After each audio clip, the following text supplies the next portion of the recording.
Have you ever hesitated to speak up when you saw someone being excluded? Maybe you weren't sure what to say, or you worried about saying the wrong thing. That hesitation is real, and it keeps too many people from taking action when it matters the most.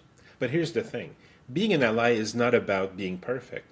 It's about showing up, listening, and using your influence to create a more inclusive workplace. Hi, I'm Denis Boudreau. I work with leaders and executives who are no longer willing to overlook disability inclusion and want to transform their leadership approach from inclusive-ish to truly inclusive by championing accessibility. Let's talk about disability allyship today, because inclusion never happens in isolation. Real change comes when people actively stand with and support their disabled colleagues. According to the World Health Organization, more than 1.3 billion people globally live with a disability. That's 17% of the world's population. Yet, despite this, disability is often overlooked in workplace diversity efforts. The World Economic Forum found that while 90% of companies claim to prioritize diversity, only 4% of them focus on making their offerings inclusive of disability. And according to the 2024 Disability Equality Index, only 45% of companies publish diversity reports that include disability data. What this means is that disability inclusion is still an afterthought for more than half of organizations out there. Many of the barriers disabled employees face are easy to miss if you're not personally affected by them. Take Nick, for example.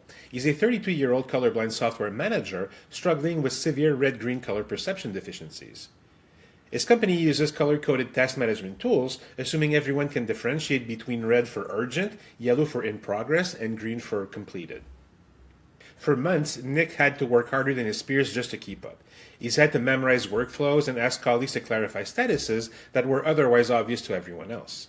He never spoke up because he didn't want to be seen as a burden. But one day, his colleague Sarah, who was leading a project, noting something wasn't quite right. Instead of ignoring it, she just asked Nick directly, "Hey, does this system work for you?" That small amount of allyship opened the door for real change. Nick shared this struggle, and Sarah advocated for a simple fix, supporting colors with text labels.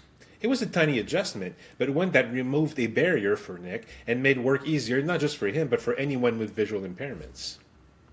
And really, that's what allyship looks like. Noticing, asking, taking action. So how can you be a better disability ally yourself? Here are 3 simple ways to start. First, educate yourself. Learn about different disabilities, barriers in the workplace, and what inclusion truly means.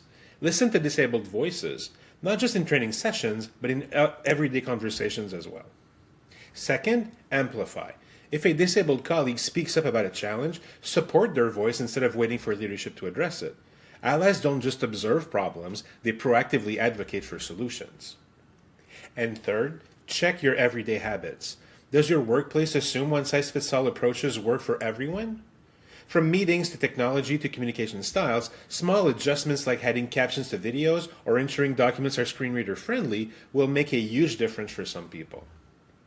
Being an ally doesn't always have to be about grand gestures. It can also be about being aware, stepping up, and using your voice to create real change for those who may not feel like they can use theirs.